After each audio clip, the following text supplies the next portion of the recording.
Glória a Deus. Deus é o nosso refúgio, meus irmãos, em tempo de angústia, em tempo de aflições. Eu creio que, através desse livro, nós vamos aprender um pouco disso.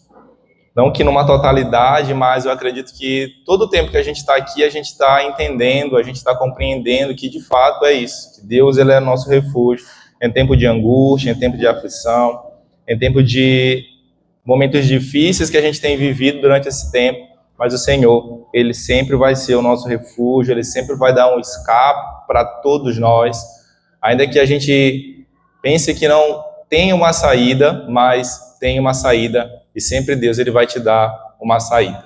Amém? Vamos abrir a nossa Bíblia no livro de Naum. Livro de Naum é bem fácil de achar. Você chega em Mateus e volta a 6 livros.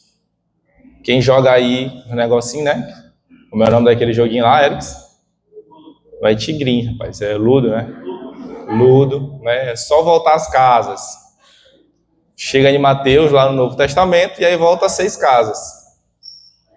Ou, se você preferir, você já for bom de antigo, né? Você vai lá em Oséias e avança 6 casas. Ou você vai em Mateus e volta a 6 casas, ou você vai em Oséias e avança 6 casas. Hoje nós vamos ler um versículo. Glória a Deus. Diz assim, versículo 1. Advertência contra Nínive. Livro da visão de Naum de Elcós. Vamos orar? Deus, nesse momento nós oramos a Ti e Te entregamos todo esse momento em comunhão, em aprendizado em Tua palavra. Cremos que o Senhor e a Tua palavra é inerrante, é infalível. A Tua palavra também, cremos que ela é viva e eficaz. Te pedimos em nome do Senhor, humildemente nessa noite, traga luz aos nossos olhos, fale aos nossos corações, nos repreenda, nos disciplina e nos torna apto para a Tua boa obra, em nome de Jesus. Amém. Gente, o livro de Naum, ele é um livro bem pequeno, né? Como a gente consegue ver aí, que a gente dá 2 folheadinhas assim, e aí o livro já acaba. Ele é um dos profetas pequenos. E aí o livro de Naum, ele tem 3 capítulos, que é o que nós vamos trabalhar a partir da próxima quarta-feira. Hoje nós vamos fazer aqui uma pequena introdução e vamos fazer também um panorama de todos esses 3 capítulos, né? Depois dessa introdução. E aí, o que eu queria dizer para vocês é que ele é um livro de profeta pequeno. E aí, eu pergunto para vocês, mas por que ele é considerado um profeta pequeno? Será que era porque ele era anão? Será porque ele era baixinho? Será? Será porque as suas palavras tinham menos importância? Antigamente eu pensava assim, não sei vocês, mas muito tempo lá atrás eu achava que tinha alguma coisa a ver com isso. Ou ele era muito pequeno, ou ele tinha pouca importância, mas não. É porque o livro dele é mais curto, né, do que os outros profetas maiores, e assim eles são divididos. Os profetas maiores, né, pois as suas literaturas são maiores, e os profetas menores, pois as suas literaturas são menores. E quem é Naum? Naum é uma cidade? É um homem? Naum é um homem, tá bom? Não vão confundir, porque tem muita gente que confunde nome de profeta ou nome de alguém da Bíblia com uma cidade, né? Tem aquele, o único livro lá da Bíblia que só tem um capítulo do Novo Testamento, como é o nome? Só tem um capítulo? Filemon. Tinha gente que achava que Filemon era uma cidade. Então, Filemon não é uma cidade também. Filemon é uma pessoa, tá bom? Assim como Naum, ele é uma pessoa e ele é um profeta muito importante. E ele é mais conhecido como Naum, como é que fala aí no verso 1? Naum de Elcós, ou Naum o Elcosita. E esse nome era dado a ele por conta, de fato, da sua cidade, onde ele morava, que era a cidade de Elcós.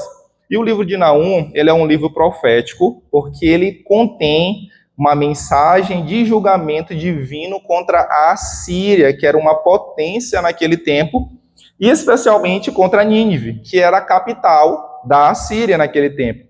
prevendo aí a sua destruição. Então, ele é um livro profético porque ele prevê aí a destruição dessa grande potência. E ele se encaixa no grupo de profetas, porque ele tem ali essa visão e ele profetiza sobre esse lugar. No entanto, o livro também apresenta um estilo altamente poético. Ele traz ali imagens vívidas, paralelismo, traz também ritmo marcante, que faz alguns estudiosos dizerem que eles consideram como um livro profético e também um livro poético, um profético poético. Ou seja, embora o seu conteúdo seja profético, a sua forma literal tem uma forte característica de poético, então ele vai trazer ali algumas vezes algo relacionado como se fosse uma poesia, né, naquele tempo no hebraico. E aí o nome Naum significa conforto. Naum significa conforto, então também já é um nome para você botar no seu filho, tá bom? Naum. Fiquei até pensando nesse nome. Sorte que eu já tinha dado o nome do meu filho de Lucas, e aí ele poderia ser Naum, porque significa conforto. Ou então, o Consolador. E esse nome está altamente ligado com a mensagem que esse profeta ele vai proclamar ali, a qual não somente ele anuncia juízo divino sobre o reino da Síria, mas também ele traz ali consolo divino a Judá, que seria ali poupada desse poderoso império. Então, quando a gente olha para o livro de Naum e sabe que o nome dele significa conforto, ou então consolo, né? A gente fica falando assim, mas como assim se ele vai trazer uma advertência? Mas como assim se ele vai trazer uma sentença ali sobre aquela cidade? Mas conforto para quem? Para Nínive? Não, não é conforto para Nínive, mas conforto para o povo de Judá, que estava fazendo parte ali da divisão do povo de Israel. E aí daqui a um pouquinho a gente vai entender basicamente o porquê desse conforto, desse consolo que ele vai trazer para esse povo, quando ele traz aí uma condenação para Nínive, ou seja, para o reino da Síria. Há um debate de onde ficava localizado a cidade de Elcós, que era justamente a cidade onde esse homem nasceu. Alguns dizem que pode estar localizada na Galileia, porque lá na Galileia, próximo de Cafarnaum, existia uma cidade com esse nome, e altamente ali dentro de Cafarnaum, é como se fosse um bairro, né? E aí esse nome, Naum, é ligado, tem forte ligação com Cafarnaum, porque Cafarnaum significa Vila de Naum, ou então significa Vila de Consolo. E aí tem várias chances dessa cidade estar ali dentro dessa Vila de Consolo, lá em Cafarnaum. Mas outros dizem também que Elcós ficava na Síria, a 32 quilômetros de Nínive, ali daquele lugar cujo ele iria profetizar. Sendo assim, Naum ele poderia ser um exilado do Reino do Norte, ele poderia estar ali trazendo essa palavra de advertência, mas ele poderia estar ali inserido dentro da Síria, exilado pelo Reino do Norte, quando o Reino do Norte foi em cativo. Porém, também outros dizem, mais provavelmente, que Elcós era em Judá, ao sul de Jerusalém, pois essa mensagem traria consolo para Judá, não para ajudar, mas para Judá, consolo para Judá. E justamente ele poderia ser um desses moradores de Judá que ali estava sendo oprimido por esse império assírio. Então também há essa possibilidade, e eles concordam mais com essa última possibilidade, que Elcós era ali uma cidade próximo a Judá. Em todas essas regiões que nós falamos, tinha aí lugares com esse nome. Não é só simplesmente palpite, é porque de fato tinha aí Elcós em todos esses lugares. Por isso nós não temos assim uma certeza definida, de fato, da onde fica a localidade de Elcós, mas a certeza que temos é que essa mensagem, de fato, traz consolo para o reino de Judá. E agora a gente vai entender o porquê para o reino de Judá. Eu queria para Sofia botar aqui para a gente a imagem do nosso mapa, para a gente entender basicamente aqui sobre essa questão do Reino do Norte e o Reino do Sul. Eu acho que todos vocês já ouviram falar que o reino do norte, na verdade, Israel em si, ela foi dividida, né? Depois que Salomão morreu, ela foi dividida entre dois reinos. O reino de Israel, que tinha aqui como Samaria sua capital, e o reino de Judá, que tinha aqui como Jerusalém a sua capital. E o reino de Israel era chamado como o reino do norte, e o reino de Judá era conhecido como o reino do sul. Então, depois do reinado de Salomão, por conta de algumas discussões e conflitos, Israel ele se dividiu em dois reinos, como a gente está acabando de ver aqui. O reino do norte, que está ali em cima, e o reino do sul, que está mais aqui embaixo. E alguns desses reis de Judá, alguns deles foram bons. Porém, os reis de Israel, que é o reino do norte, todos eles foram ruins, e bem ruins. Eles não adoravam verdadeiramente o Deus que há muito tempo seus antepassados adoravam. E o povo se afastava cada vez mais de Deus e não escutava os avisos dos profetas. Se levantava profeta, caía profeta, e eles não ouviam ali os avisos dos profetas que chamavam eles ao arrependimento. E por isso Deus ele vai enviar aí uma ira sobre eles, ele vai enviar um castigo ali sobre esse povo, que era o povo do norte, através de uma ação de um inimigo. E os israelitas não escutaram esse aviso e eles continuaram pecando e estando nos seus maus caminhos. E aí os assírios, né, que é esse povo que Naum está levantando essa condenação, os assírios eles começaram a expandir, eles começaram a crescer e nesse tempo eram uma potência mundial, onde eles eram muito arrogantes, porque eles tinham muito armamento, tinham muita técnica, tinham uma cidade altamente protegida, e nesse tempo eles começavam a crescer muito mais ainda, e começaram a atacar as regiões. E essa região que ele começou a atacar foram as regiões aí em volta do reino de Israel. E aí eles começaram a conquistar muitas regiões, e por fim eles chegaram ali no reino de Israel e começaram a atacar Israel. Porém, os reis de Israel e Judá, eles fizeram ali várias alianças com o rei da Assíria.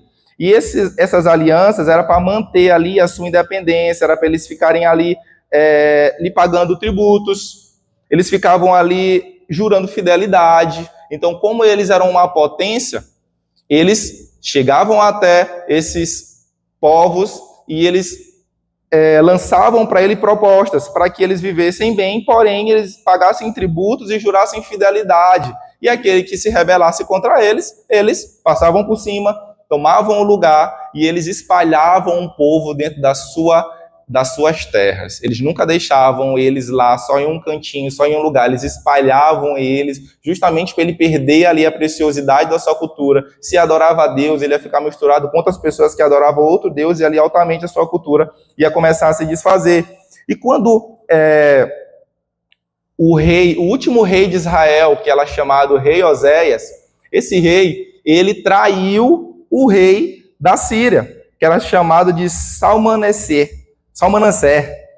E esse rei, ele tinha ali um acordo, porém, o último rei de Israel, ele foi e traiu esse rei da Síria. E assim que ele ficou sabendo que ele traiu, quando ele descobriu a traição, ele enviou o seu exército para conquistar o reino do norte, que no caso ali é o reino de Israel.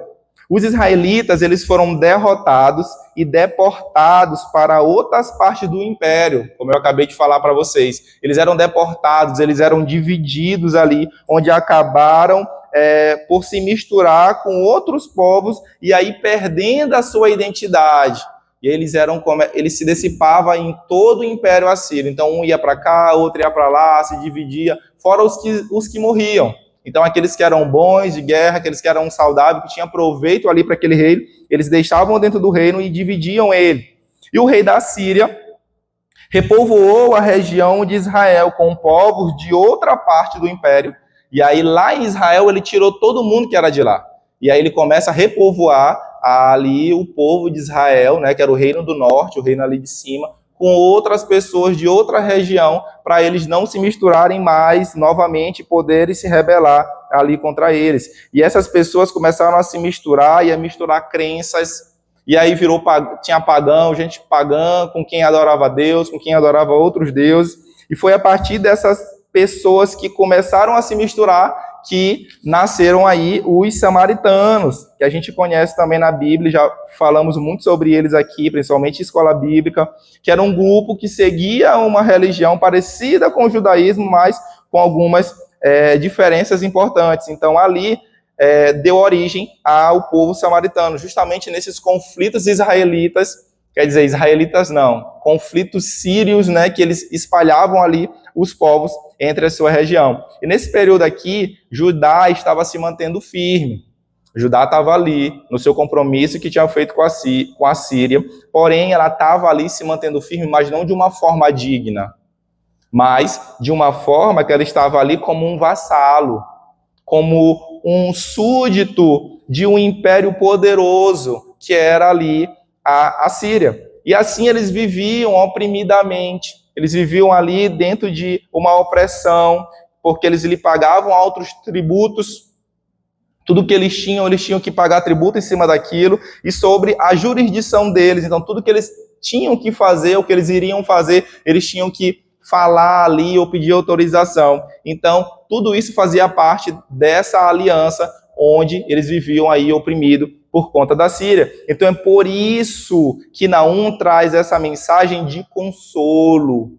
Agora começou a fazer sentido. Por isso que ele traz essa mensagem de consolo. Por isso o nome dele é o Consolador, para Judá, que vivia oprimido naquele tempo pelo Império Assírio. Então essa mensagem, ela é uma mensagem de advertência para aqueles que estavam ali, sendo a potência e sendo arrogantes com a sua toda a força, com os seus cavalos, com a sua tecnologia, e seria conforto para aqueles que estavam ali, né, debaixo de opressão, debaixo do jugo daquele povo.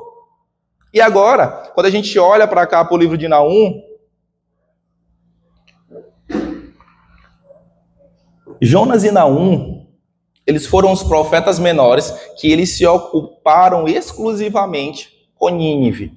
Quando a gente olha para a Bíblia, a gente vê esses dois profetas se ocupando com Nínive. Eles foram levantados para levar a mensagem para aquele lugar. E eles só se ocupavam com aquele lugar. Jonas, cerca de 780, né, antes de Cristo, e Naum, cerca de 630. A diferença de um para o outro é coisa de 120 a 150 anos. Não tem aí uma data certinha. Mas Jonas, né, 780, e Nínive, e Naum, quer dizer, que se levantou aí 630. E aí, quando a gente olha para esses números aqui, a gente fala assim, mas como assim? Que Jonas veio 780 antes de Cristo, e Naum veio depois e foi 630. Né? A gente fica assim pensando, mas é porque a ordem da questão dos anos no Antigo Testamento, ela vem decrescendo. E a partir do Novo Testamento, ela começa a crescer. Então é assim, a gente vem no Antigo Testamento, vem descendo, 780, aí veio, passou os anos, aí vai diminuindo, 630. Então 780 veio Jonas. Aí depois de 150 e poucos anos, a 120 anos, veio aí o Naum. E aí depois disso, vai vir outro aí mais perto lá com 500 e poucos anos. E aí a gente tem que entender que vai zerar, aí depois que zerar, vai começar a crescer. João Batista ali é a dobradiça, tá? Do antigo com o novo. Então, dali começa a crescer novamente e chega aqui nos anos onde a gente está. E é importante a gente entender isso, porque senão quando a gente começa a ler, quando a gente começa a estudar, a gente não consegue acompanhar, porque, mas como assim? Esse aqui veio nesse ano, e esse aqui veio nesse ano, que não tem uma coisa nada a ver. Outra coisa também que a gente precisa entender é que os profetas pequenos, nem toda vez eles estão em ordem cronológica. Às vezes eles estão aqui em um determinado tempo, mas às vezes outro livro vem mais na frente daquele, então ele não está em ordem cronológica, a gente também precisa entender isso. E aí, Jonas, ele foi usado, como a gente sabe, por Deus, apesar da sua fuga, né, que ele fugiu ali para não fazer a vontade de Deus, apesar do um dia que ele caminhou lá dentro daquela cidade, porque a palavra de Deus disse que precisava de 3 dias para percorrer ali a cidade de Nínive, e ele foi lá em um dia e fez o que ele tinha que fazer. apesar de toda a sua má vontade, porque ele estava ali com uma má vontade de fazer isso, e daqui a pouquinho a gente vai entender o porquê dessa má vontade dele. E aí ele estava ali com toda a sua fuga, fugindo do Senhor, só foi lá, pregou um dia, e apesar da sua má vontade e com a sua mensagem básica. Qual era a mensagem de Jonas, quem lembra? Isso mesmo. A mensagem de Jonas era: daqui a 40 dias Nínive será destruída. Essa era a mensagem de Jonas, básica. Se alguém passasse para você e falava assim: daqui a 40 dias o Bar de Fátima vai ser destruído, o que você falava para ele? Falava não, falaria para ele. Tá, é doido, né? Pois é, a gente fala assim: que é, irmão? Tá, é doido. Mas não foi isso que os assírios fizeram, não foi isso que os ninivitas fizeram. Eles, de fato, jejuaram, se prostraram, vestiram roupas de saco e se converteram, tiveram as suas vidas transformadas ali. E essa pequena mensagem, ela levou a conversão de toda a cidade de Nínive. Ela levou aquela cidade por completo à conversão. Mais de 120 mil pessoas se converteram naquele tempo, através da mensagem desse homem chamado Jonas. Nenhum sermão na Bíblia converteu mais pessoas do que o sermão de Jonas, do que a evangelização de Jonas. Então, aquele homem com toda a sua má vontade, com toda a sua fuga, com toda a sua má vontade de andar na cidade, com uma mensagem pequena e básica, ele converteu mais pessoas do que outra pessoa aqui dentro da palavra de Deus. E aí a mensagem de Jonas, ela produziu arrependimento e Deus exerceu ali misericórdia por aquele povo. Mas, contrário disso, a mensagem de Naum foi uma completa condenação. Jonas trouxe ali para aquele povo uma mensagem de Deus, e Deus tratou com aquela nação, pois ela se arrependeu, e ele exerceu a sua misericórdia. Mas agora, em Naum, foi o contrário. Naum chega e exerce ali a vontade de Deus sobre aquele povo, mas agora trazendo condenação. E juntos, esses profetas, eles dois, Jonas e Naum, eles ilustram aqui o modo de Deus tratar com as nações. Eles prolongam os dias da graça, mas no fim, ele as castiga pelos seus pecados. Ele prolonga ali os dias da graça para aquelas pessoas que estão aí fazendo mal, fazendo coisa errada, as nações que estão fazendo isso, mas vai chegar um dia que esses dias prolongados de graça vão acabar, mas no fim eles serão castigados pelos seus pecados. E isso a gente não pode esquecer, meus irmãos, porque por muitas vezes a gente vê o injusto, a gente vê o ímpio basicamente prosperando, e a gente fica olhando, mas os dias de graça deles estão sendo prolongados, mas esses dias vão acabar, e se eles não se arrependerem, eles vão receber o castigo pelos seus pecados. Podemos afirmar que Naum é uma continuação do livro de Jonas, pois registra a condenação da capital, ele registra a condenação da capital da Assíria, né, que o mesmo tem como a cidade principal ali dentro na verdade, do reino, né, a capital é Nínive. Mesmo tendo ali Nínive se arrependido, Jonas, agora ele volta novamente aqui, porque eles voltaram a fazer novamente tudo aquilo que eles faziam. Eles voltaram a praticar as coisas más que eles faziam. Então, em um tempo, eles se converteram, eles se arrependeram e tiveram a misericórdia do Senhor, mas agora o justo juiz é lançado sobre a vida deles, o justo juízo também lançado sobre a vida deles e sobre a vida daquela sanguinária cidade, sobre a vida daquela sanguinária nação. A nação da Síria, meus irmãos, que tinha como capital Nínive, era cruel. Eles eram cruéis, eles tinham ali requintes de crueldade a todo tempo, a todo momento. Para vocês terem ideia, quando eles matavam as pessoas, eles despelavam as pessoas. Eles pegavam uma pessoa ali antes de morrer, eles tiravam o couro dela viva. E aí separavam o couro, deixava pendurado, e separava o corpo, e deixava o corpo e o couro pendurado. Eles matavam as pessoas com requintes de crueldade. Eles faziam ali torturas, eles arrancavam ali nariz, olhos, orelhas. Antes das pessoas morrerem, eles chegavam e iam lá nas pessoas e automaticamente não passava um despercebido. Aqueles que para eles não fosse valer a pena ficar ou levar em exílio, eles matavam com esses requintes de crueldade. E não escapava um, havia tortura de qualquer tipo, de qualquer jeito. Era em homens, era em mulheres, era em crianças, era em idosos. É pesado falar o que eles faziam com as grávidas. Não vou nem falar aqui porque tem grávida aqui. Mas as coisas que eles faziam com as grávidas eram as coisas horrorosas. Eles eram um povo de fato cruel. E aí, meus irmãos, por isso Jonas não queria levar essa mensagem. Agora a gente entende por que Jonas ele ficava ali indo para o lado, indo para o outro. A gente falava, rapaz, mas que profeta é esse que não quer levar a palavra de Deus, que não quer levar ali a palavra de Deus para que as pessoas se convertam, né? A gente ficava pensando assim, meu Deus, mas por que Jonas não quer levar essa mensagem para esse povo? Ele não é um profeta de Deus? Por que ele ali tanto fica enrolando para levar essa mensagem? Ou foge para ali, ou foge para cá? Pois eles eram cruéis e Jonas sabia disso. E Jonas achava que eles não mereciam ali a misericórdia de Deus. Ele achava que eles não poderiam passar impune dessa crueldade que eles faziam. Mas ele fazia isso como estratégia de guerra. Eles faziam isso para que as pessoas que iriam guerrear uma vez com eles soubesse que eles eram homens cruéis.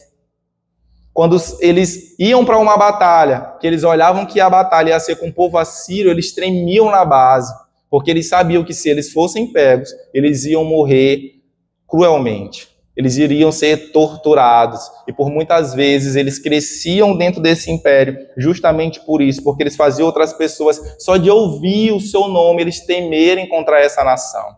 E fora que era uma nação muito bem equipadas, com várias coisas que muitos daqueles soldados em outros lugares não tinham naquele tempo. Era um reino que tinha uma capital que era totalmente fortalecida, que daqui a pouco a gente vai ver como era Nínive. Bota para mim, Sofia, aqui como era Nínive. Nesse período, a Assíria ela era uma potência. Ela era arrogante porque ninguém conseguiria detê-la. Nínive era a capital que era protegida por 5 muralhas. As muralhas delas, ela chegava aqui até 30 metros de altura. Sabe o que é 30 metros? 30 metros é 2 vezes esse prédio aqui, que eu acho que deve ter uns 15 metros. Então a muralha dela era muito alta, tinha 30 metros de altura. E antes de chegar na muralha, tinha esses lagos aqui, ó, que impedia que um exército, porventura, chegasse até aqui. Então esse lago era fundo e as pessoas não conseguiriam adentrar nessa fortaleza. E aí, meus irmãos, quando a gente olha para essa fortaleza aí, eles se achavam ali autossuficientes, porque eles falavam, como é que as pessoas vão chegar até nós? Quem vai nos desbancar daqui da autoridade que a gente está tendo? Então, ali, quando a gente olha, aqui em cima a gente não percebe tanto, mas segundo os comentaristas, diz que aqui, essa muralha era tão grossa, mas tão grossa que passava 4 carros parelhados aqui de cavalo. Então ficava assim, 4 carros aqui, andando, fazendo a guarda. E isso aqui tinha extensão de 12 quilômetros, só de grande que a muralha era. Então eles ficavam ali fazendo a guarda, e era um império enorme. Então eles dominavam ali, e dominaram por muito tempo toda aquela região, e eles conseguiam então tudo que eles queriam. Então para os assírios eles eram invencíveis. Porém, para Deus, não. Os assírios, para eles tinham ali toda a autoridade, eles falavam, tem alguns livros que falam que eles entravam em cidade, eles queimavam tudo, queimavam pessoas vivas, e o cheiro dessa carne queimando era o cheiro que eles deixavam de destruição. Então eles falavam muito isso aí em alguns livros. E a profecia de Naum, ela foi escrita provavelmente em 663 a.C., né? Porém, ela ficou aí determinada entre 663 e 612, porque 612 foi o dia que o Império Assírio caiu. Então, essa profecia ela não foi ali profetizada e no outro dia aconteceu. Ela demorou ali, ela teve ali um prazo de 50 anos, né? Em 663, os Tebas, eles caíram, e aí eles medem de 663 a 612, então aí tem um prazo de 50 anos dentro de 663 e 612. E aí dentro desse 663, 612, há 50 anos. Então eles foram, essa profecia ela foi escrita dentro desses 50 anos. Porém, eles dizem aí que demorou entre 30 a 18 anos para que ela viesse cair, para que o Império Assírio viesse cair. Então não foi algo que rapidamente ele profetizou e aconteceu. Olha só, demorou aí 30 anos ou 18 anos. Então demorou muito tempo para que isso acontecesse. E aquela Judá que estava sendo oprimida, que estava sendo ali apertada, cansada, ela estava ali, esperando, ansiando essa reviravolta acontecer. Mas teve um dia que aconteceu. E aí, gente, para a gente entender basicamente esses 3 capítulos, eu vou trazer aqui rapidamente um pequeno panorama desse capítulo e dizer que o livro de Naum ele tem apenas 3 capítulos e ele é uma profecia sobre a destruição iminente de Nínive, que aconteceria devido a essa maldade. Essa destruição aconteceria justamente porque eles eram pessoas más, corruptas e eram pessoas que se vangloriavam ali das suas mortes e dos seus bem-feitos. O profeta Naum, ele fala aqui sobre a ira de Deus contra Nínive e anuncia sua queda como uma resposta à violência deles, como uma resposta à idolatria deles e como uma resposta à crueldade que eles tinham, que era esse Império Assírio, que havia destruído todas as nações, basicamente ali em volta deles, e também destruído o Reino do Norte, que também era ali, fazia parte do reino onde o Senhor, ele era Deus. Ainda que para eles, né, eles estavam ali debaixo de pecados, e o Senhor usou para fazer a condenação deles, mas de fato, esse povo era o povo de Deus, e os assírios, eles foram lá e incluíram o reino de Israel ali nessa guerra, e acabaram vencendo e levando eles. E aí, para a gente entender, basicamente, esses 3 capítulos, aqui trazendo um panorama, né, para a gente entender melhor, eu vou chamar aqui esses 3 capítulos de 3D, para a gente entender. Por que 3D? Porque no primeiro capítulo, ele vai declarar aí a sentença. Vai declarar, Naum 3D, hein? Se ligue. Ele vai declarar a sentença. Então, o primeiro D, ele vai declarar a sentença que ele vai lançar sobre esse povo. E o segundo capítulo, ele vai fazer o quê? Ele vai descrever essa sentença. Ele vai dizer aí como é que essa sentença vai acontecer. E aí, o terceiro D, ele vai defender, ou seja, ele vai justificar essa sentença, ele vai dizer o porquê que ele fez isso com esse povo.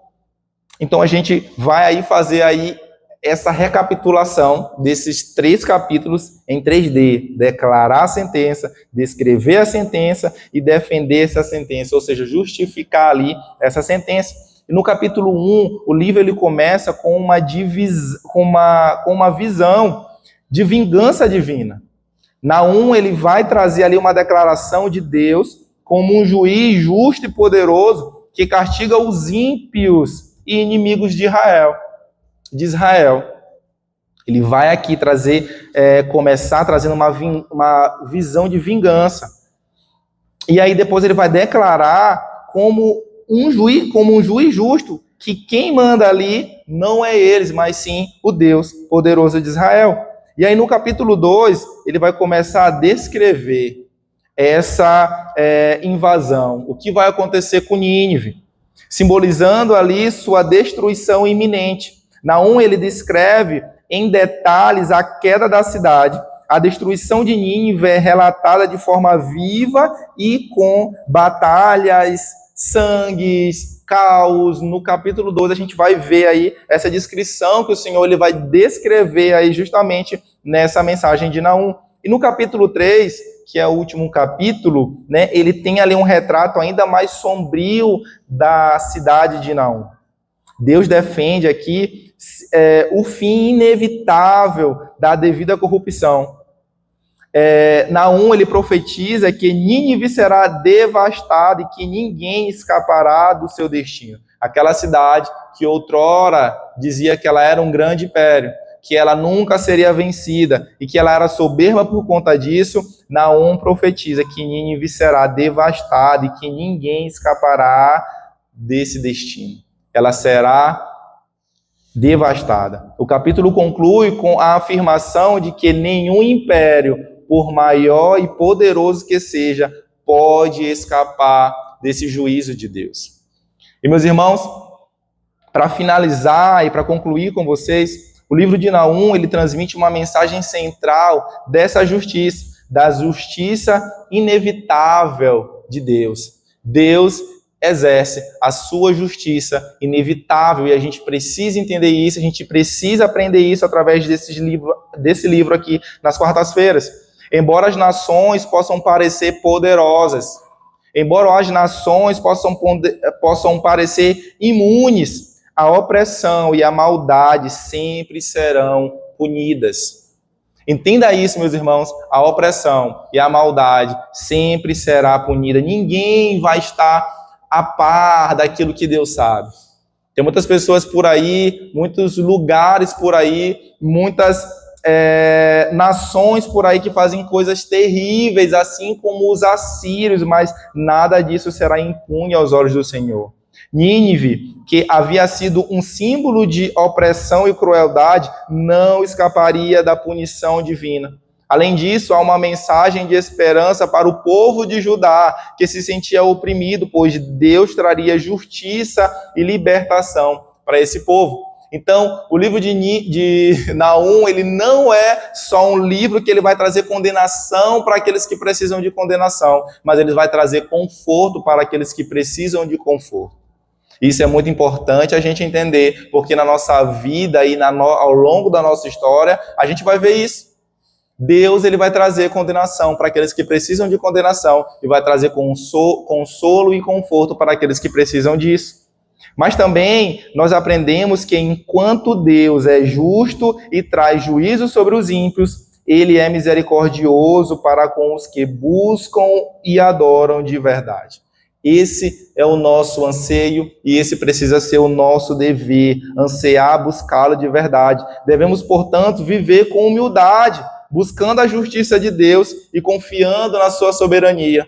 Porque como vamos acreditar em Deus? Como vamos viver um evangelho onde nós não acreditamos na soberania do Senhor? Onde nós olhamos as pessoas, as potências, os Estados Unidos, vamos se dizer, outros países que são potências mundial. E a gente olha para aquilo e acha que eles estão com a potência, que acha que eles que estão no domínio de tudo, e que se o Brasil não estiver ali junto com eles, o Brasil não é nada. Meus irmãos, o nosso Deus, ele é tudo. Os Estados Unidos, o Israel, a Rússia, nada disso se compara ao poder do nosso Senhor. Então, quando eles olham para a Síria do jeito que eles estavam naquele tempo, eles olham para um lugar onde para eles é inalcançável, porque eles nunca conseguiriam vencer aquela potência naquele tempo. E eles são aqui altamente agora consolados com essa mensagem de Naum, pois eles receberam essa mensagem dizendo que havia consolo para eles, há consolo para vocês. O Senhor, ele não vai, isso não vai passar impune aos olhos do Senhor. O Senhor está vendo tudo que vocês estão passando, está vendo a dificuldade que vocês estão passando. O Senhor vai punir de fato essa grande nação. E, meus irmãos, a gente precisa entender que o nosso Senhor está conosco. Nós devemos, portanto, viver uma vida humilde, buscando a justiça de Deus e confiando em sua soberania, pois ele sempre é o refúgio em tempos de angústia. O tema ali da nossa mensagem é, aqui, Sofia, Jesus. Deus é o refúgio em tempos de angústia. Quem crer nisso? Nós precisamos crer nisso, porque se ele não for o nosso refúgio em tempos de angústia, em quem nós estamos baseados? Meus irmãos, é tão difícil quando a gente passa por algo complicado em nossa vida e a gente não tem em quem colocar a nossa fé, em quem colocar a nossa esperança. É verdade ou não é? Para a gente que é crente, que tem a nossa esperança no Senhor, que confia no Senhor, já é difícil e é complicado, porque muitas vezes nós somos levados a não ter fé naquilo que a gente não vê. Imagine para aquela pessoa que de fato não tem um Deus, não segue, não serve um Deus. Como é que elas fazem? A gente fica se perguntando. E por muitas vezes essas pessoas se mostram a ser até mais fortes do que nós. E a gente fica se perguntando, mas e essa fé está onde? Em que essa pessoa acredita? E a gente precisa entender isso, que Deus ele é o nosso refúgio em tempos de angústia. Assim como o Senhor vai ser refúgio para essa nação, assim como o Senhor vai lançar o juízo sobre essa nação, o Senhor é refúgio em tempo de angústia na nossa vida e lança juízo sobre aqueles que não temem. Que através dessa série, meus irmãos, nós possamos aprender a confiar em Deus, não importa as circunstâncias, e viver de maneira que honra a sua justiça, sabendo que dele procede o juízo e o consolo. Amém? Que ao longo dessas quartas-feiras nós possamos aprender com esse homem, aquilo que ele vai falar, aquilo que ele vai declarar, e mais do que tudo, que nós possamos receber o consolo de Deus em nossas vidas, porque Deus ele é soberano, ele é o nosso Senhor e o nosso Pai. Amém? Fica de pé no teu lugar, vamos orar?